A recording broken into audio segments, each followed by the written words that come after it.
Hi, today I'd like to discuss why it is that Jesus came as a homeless person, why he did his ministry as a homeless person, and why it is that he trained the disciples to essentially live as if they were homeless people, so disconnected from the things of this world, such that we see the incredible things that they did in the book of Acts.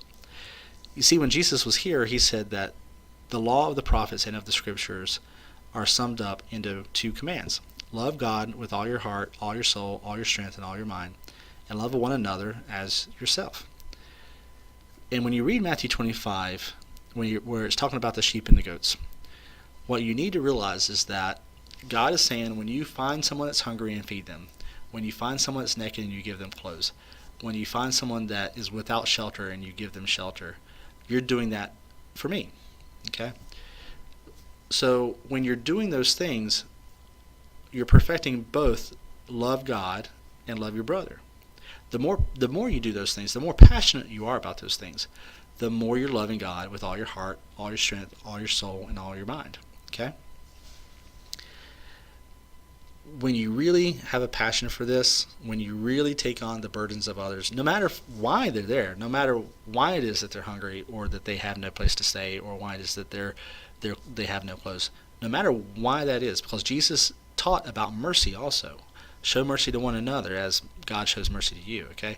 The more you do that, the faster you're going to find God in very, very tangible ways, okay? And just the deeper and deeper your faith is going to grow in Him, okay?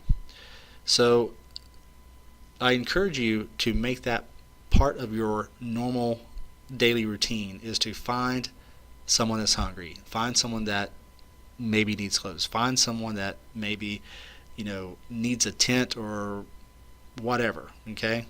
You can invite them in your home, you could help them stay in a hotel one night, or you can take a cheaper option and buy them a tent, a $30 or $40 tent at Walmart, and help them have shelter there.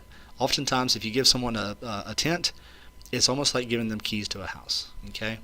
So this is a very fulfilling thing to do in your Christian walk. Yes, I know we are not saved by works, but we're still called to be obedient, okay?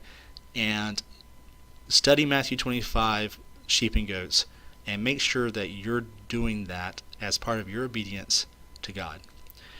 After all, if feeding them is feeding God, giving them shelter is giving God shelter, if clothing them is clothing God, and we don't do that, why should God feed us? Why should He give us clothes? Why should He give us shelter?